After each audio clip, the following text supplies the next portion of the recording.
সেনা প্রধান অনেকদিন চুপচাপ ছিলেন। মাঝখানে তিনি রাশিয়া সফর করেছেন। রাশিয়া সফরের পরেও তার খুব একটা সরব উপস্থিতি আমরা দেখিনি। চুপচাপই ছিলেন, আলোচনার বাইরে ছিলেন। আলোচনার বাইরে থাকা সেনাপ্রধান হঠাৎ করে আজকে আবার আলোচনায় চলে এসেছেন। গণমাধ্যমে সেনাপ্রধানের বক্তব্য নিয়ে নানা রকমের আলোচনা চলছে। কিছু কিছু ক্ষেত্রে চটকদার আলোচনাও চলছে, পক্ষে বিপক্ষে নানা রকমের বিশ্লেষণ দেওয়ার চেষ্টা করছেন অনেকে। কিন্তু সেনাপ্রধান যে কথাগুলো বললেন সেগুলোও হয়তো ইতিমধ্যে অনেকে জেনে ফেলেছেন। তাদের বিরুদ্ধে যদি কোনো অভিযোগ থাকে, মামলা হয়, অবশ্যই তারা শাস্তির আওতায় যাবেন। কিন্তু অবশ্যই আমরা চাইব না যে এক্সট্রা জুডিশিয়াল কোনো অ্যাকশন তাদের উপর হোক, বিচার বহির্ভূত কোনো কাজ হোক, তাদের উপরে হামলা হোক, বা তাদের জীবনে যে হুমকি যেটা আছে সেটা আমার না। এটা অবশ্যই পুলিশ তদন্ত করবে, প্রয়োজন হলে মামলা করবে। শেখ হাসিনা করছে, মনেও কেউ করে না। সবুনা ব্রিজ করছে, একবার কেউ ভুলে উচ্চারণ করে না। ওনার উন্নয়নের কথা সবাই ভুলে গেছে। বাংলাদেশের মানুষ চিনেন আপনি? ওনার উন্নয়নের কথা সবাই ভুলে গেছে। বাংলাদেশের মানুষ চিনেন আপনি? এবং তারা তাদেরকে বিচারের আওতায় নিয়ে আসবে। মাইনরিটি একটা ইস্যু নিয়ে কিছু সংস্কার করতে চাচ্ছে এবং একটা ফ্রি ফেয়ার ইলেকশন করতে চাচ্ছে। সেটার জন্য যে ধরনের যতদূর সহায়তা তারা আমাদের কাছে চাবেন সেটা আমরা করব। আমরা এই বিষয়টা দেখছি এবং যারা অপরাধী তাদেরকে অবশ্যই আমরা শাস্তির আওতায় নিয়ে আনব। এই অরাজক পরিস্থিতির মাধ্যমে নিজেদের ক্ষতি না করি। একটা প্রতিষ্ঠান বা একটা কোনো ফ্যাসিলিটি যেটা জনগণের পয়সায় তৈরি, এগুলো যদি আমরা অগ্নিসংযোগ করি, ভাঙচুর করি, ক্ষতি আমাদের। সেই দিকটা আমি নিশ্চিত সবাই খেয়াল রাখবে এবং এই সমস্ত কার্যকলাপ থেকে, ধ্বংসাত্মক কার্যকলাপ থেকে আমরা সবাই বিরত হব। পরিস্থিতি এখন স্বাভাবিক হয়ে এসেছে, কিন্তু পুলিশ এখনো ট্রমার মধ্যে আছে। কারণ পুলিশের উপরে যে ধরনের হামলা হয়েছে, তারা একটা ট্রমার মধ্যে আছে এবং যত তাড়াতাড়ি সম্ভব, তার যতক্ষণ তারা এই ট্রমা থেকে বের হয়ে আসবে, যত তাড়াতাড়ি আমরা ফেরত যেতে পারবো ইনশাআল্লাহ। ততদিন পর্যন্ত আমরা থাকবো যতক্ষণ পর্যন্ত না পুলিশ কনফিডেন্ট হবে। তারা যখন কনফিডেন্ট হয়ে যাবে তখনই আমরা চলে যাব এবং আমি ততদূর পর্যন্তই আমরা থাকবো, ততদিন পর্যন্ত আমরা থাকবো। সেই কথাগুলোর পেছনের রহস্য কি, পেছনের কারণগুলো কি? সেনাপ্রধান কি রাশিয়া সফর করে অনেক বেশি শক্তি সঞ্চয় করে এসেছেন? এবং রাশিয়াকে যখন বলা হচ্ছে যে ভারতের খুবই ঘনিষ্ঠ বন্ধু, অনেকে সমালোচনা করার চেষ্টা করছিলেন যে ভারতের প্রেসক্রিপশনে তিনি রাশিয়া গেছেন। সেই সব সমালোচনা তো থাকবেই। তারপরেও বাংলাদেশের বর্তমান সেনাপ্রধানকে নিয়ে পজিটিভ আলোচনাই সব থেকে বেশি।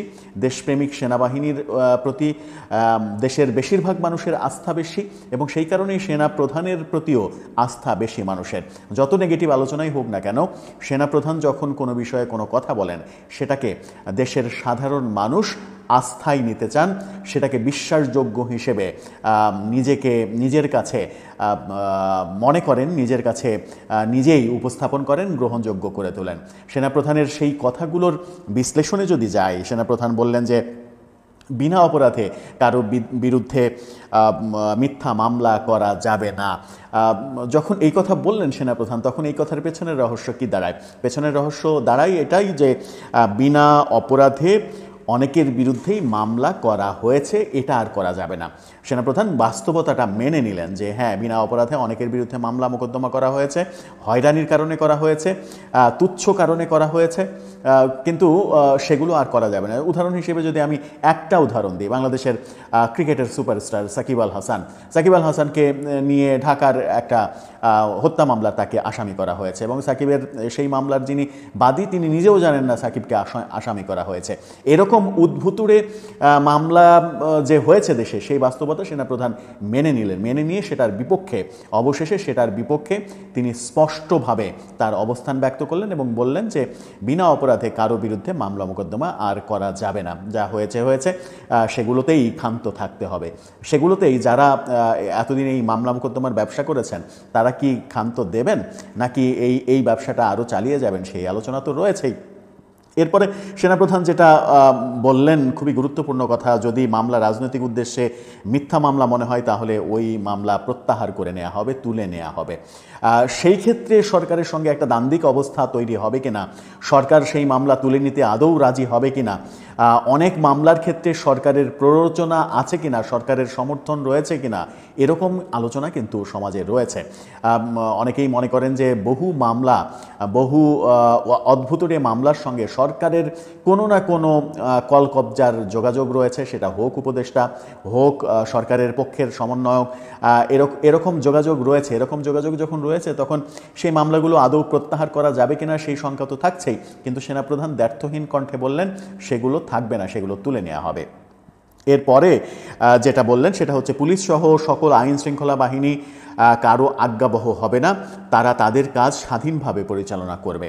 তার মানে পুলিশকে রাজনৈতিকভাবে ব্যবহার করা এর আগে যখন রাজনৈতিক সরকার ছিল তখনও হয়েছে, এখনও হচ্ছে, সেই বাস্তবতাটা তিনি মেনে নিলেন।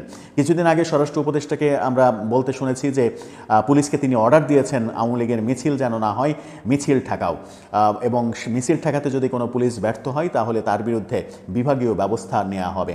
এই যে বেআইনি নির্দেশ দিলেন এবং বেআইনি নির্দেশের ফলে সেই বেআইনি নির্দেশ অমান্য করলে পুলিশের বিরুদ্ধে অ্যাকশন নেওয়া হবে, এটাই পুলিশকে রাজনৈতিকভাবে ব্যবহার করার একটা উদাহরণ। এর আগে আমরা আওয়ামী লীগ সরকারের আমলে, তার আগে বিএনপি সরকারের আমলে, রাজনৈতিক সরকারের আমলে পুলিশকে রাজনৈতিক হাতিয়ার হিসেবে ব্যবহারের দৃষ্টান্ত দেখেছি, যে দৃষ্টান্ত দল নিরপেক্ষ এই সরকারের আমলেও আমরা দেখছি। সেখানেই সেনাপ্রধান খুবই গুরুত্বপূর্ণ মন্তব্য করে বসলেন। এবার এরপরে যেটা বলেছেন সেটা খুব ইন্টারেস্টিং, সেটা হচ্ছে যে সবার রাজনৈতিক মিছিল মিটিং করার সমান অধিকার থাকবে।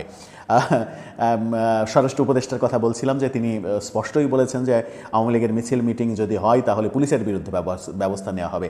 সেনাপ্রধান বলছেন যে সবার সকল অধিকার, সমান অধিকার থাকবে। সেটাকে আদৌ বাস্তবায়ন করা সম্ভব, নাকি সেনাপ্রধান সরকারের সঙ্গে একটা দ্বান্দ্বিক অবস্থানে চলে যাবেন এই কথার, এই স্পষ্ট কথার ভিত্তিতে? সরকার কি এতে রাজি হবে? সরকার কি আদৌ সেনাপ্রধানের সঙ্গে একমত হবে যে সকলের সমান অধিকার রয়েছে? সেনাপ্রধানের এই কথাগুলোতে স্পষ্ট বোঝা যায় যে আন্তর্জাতিক চাপ তার উপরে যথেষ্ট পরিমাণ রয়েছে, এবং আইন শৃঙ্খলা বাহিনী যখন এই ধরনের মানবাধিকার লঙ্ঘনের মতো ঘটনা ঘটাবে এবং সবার অধিকার যখন খর্ব হবে, তখন কিন্তু সেনাবাহিনীও দোষের মধ্যে চলে আসবে।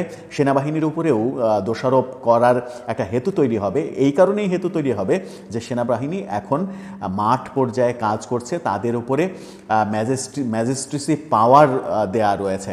সুতরাং সেনাবাহিনীও কিন্তু এই আইন শৃঙ্খলা রক্ষাকারী বাহিনীর একটা অংশ। সেই ক্ষেত্রে সেনাপ্রধান সতর্ক হতেই পারেন।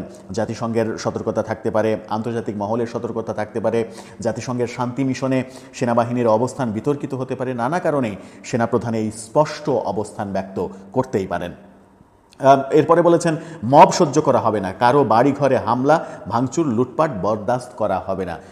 যা সর্বনাশ তো হয়ে গেছে, মব যা হওয়ার হয়ে গেছে, এখন খুব একটা আর মবের প্রয়োজন হবে না।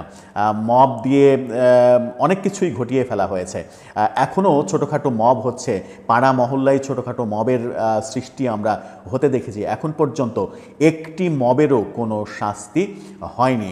হ্যাঁ, আমরা একটা ব্যাপার শুধুমাত্র লক্ষ্য করেছি, সেটা হচ্ছে যে ইসরায়েলের বিপক্ষে, গাজার পক্ষে যে সমাবেশটা কিছুদিন আগে হয়েছিল, আলেম ওলামাদের ডাকে তৌহিদি জনতার যে